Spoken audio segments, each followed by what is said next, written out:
Es esmu Katrīna Puriņa un es studēju Rīgas Stradiņu Universitātes medicīnas fakultātes 2. kursā.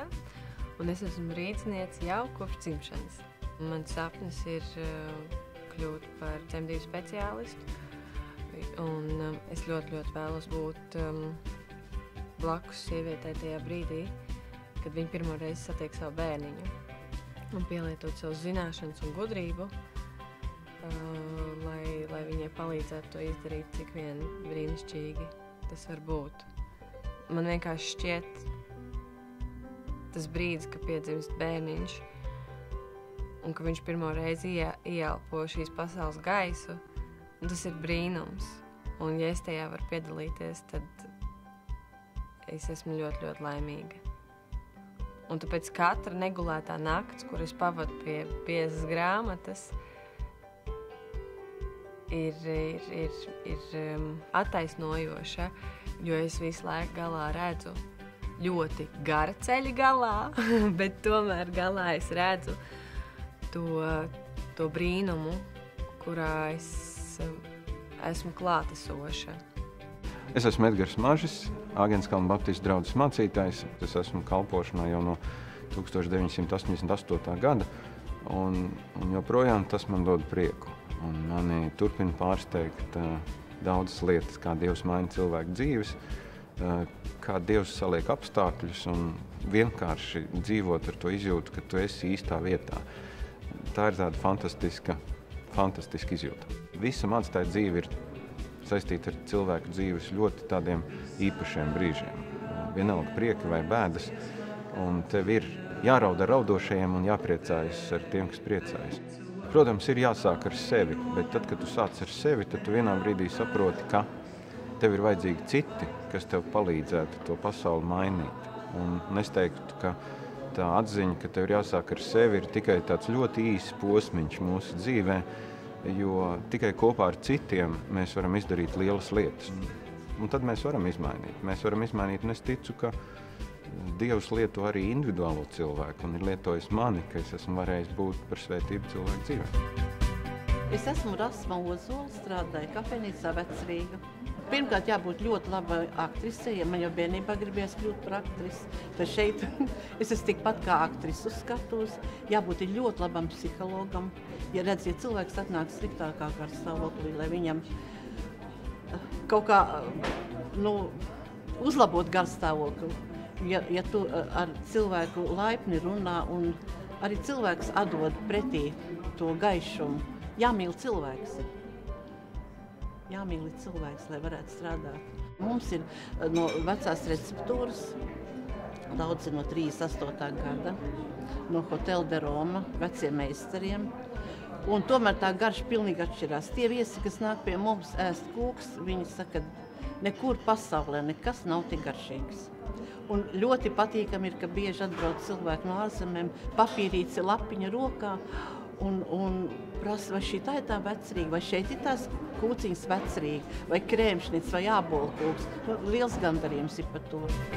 Mani sauc Guntis Brakmanis, esmu rīdzinieks,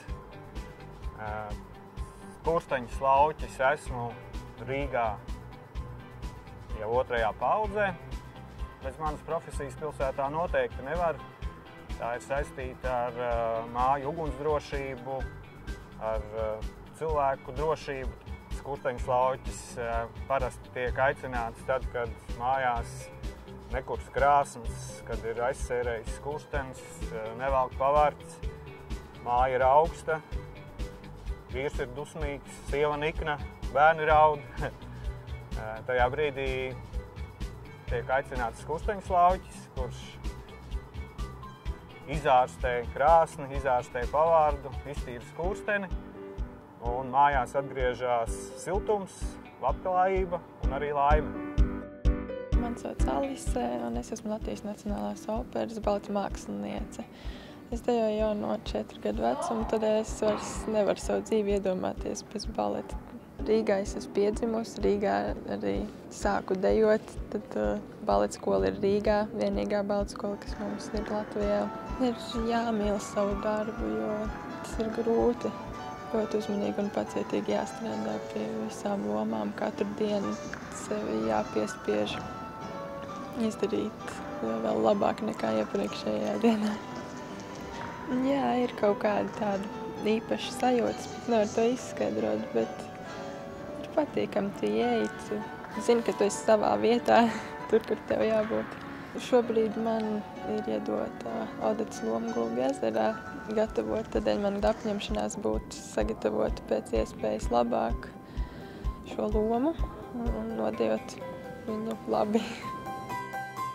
Mani sauc Girts Mihelsons. Esmu viens no futbola skolas metu dibinātājiem, un rīznieks esmu jau 14 gadus.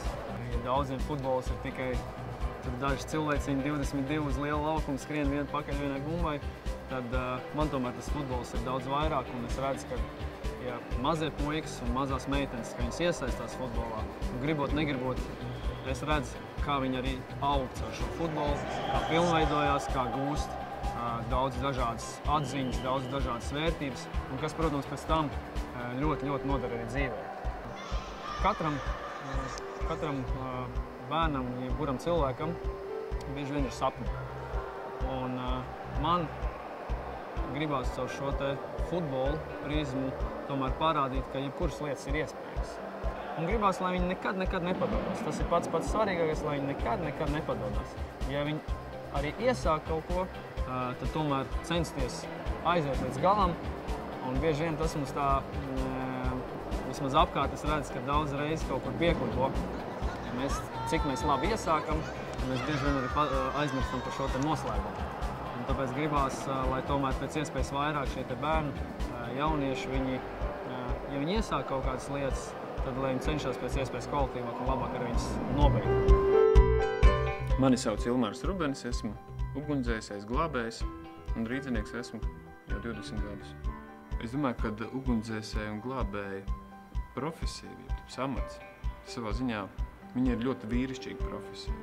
Viņam vajag pieņemt lēmumus, kas ir vīrišķīgi, vajag rīkoties vīrišķīgi, drosmīgi, gudri, apķērīgi.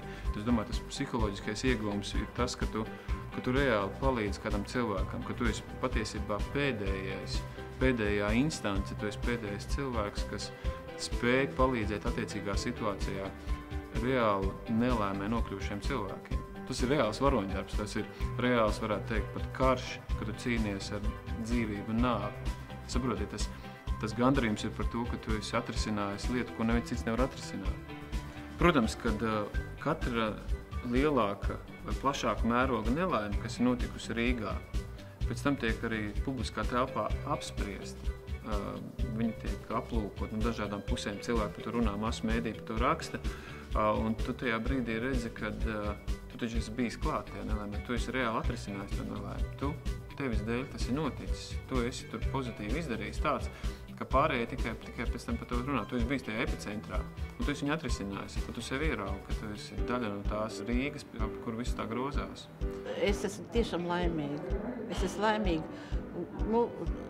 Ja darbs patīk, cilvēks ir laimīgs.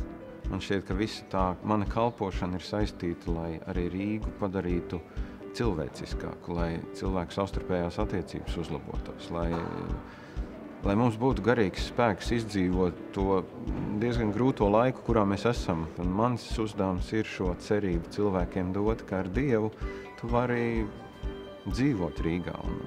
Jā, es esmu pateicīgs Dievam, ka esmu varējis daudz dot. Un es to nesaku ar lepnumu, es drīzāk to saku ar tādu cilvēcīgu pazemību, jo tu vari tikai vēlāk tā no laika distances brīnīties par to, kā Dievs tev ielicis vienā un citā vietā, un kāds saslēdzās tur cilvēki un rodas jaunas iespējas. Un tajā ziņā dzīve ir skaista. Es braucu trolejbusā, es apstos makā, man pietrūks 10 centīmi biļetei. To ierauga kāds kungs, un viņš man jautā, cik santīmi tev pietrūkst. Un viņš vienkārši attaisa savu maku un iedod man 10 santīmus, lai es varētu nopirkt biļeti. Un tajā brīdī man tā patīk apzināties, ka mēs esam tāda liela ģimene, kas viens otram var palīdzēt. Man uz Latviju gribas paskatīties kā uz zemi. Un nevar būt tāda situācija, kad tu noliec to, kas tev ir dots. tomēr zemē, kurā Latvijā viņi ir viņi. Un pilsēta tev ir veidojusi par to, kas tu esi. Jā, tas, ka mēs izejam ielās un svētkus atzīmēm, tas ir brīnišķīgi. Jā, bet savā ikdienas darbā paturēt tomēr to prātā, kad mēs katru dienu tomēr veidojam pilsētu par to, kāda viņi ir.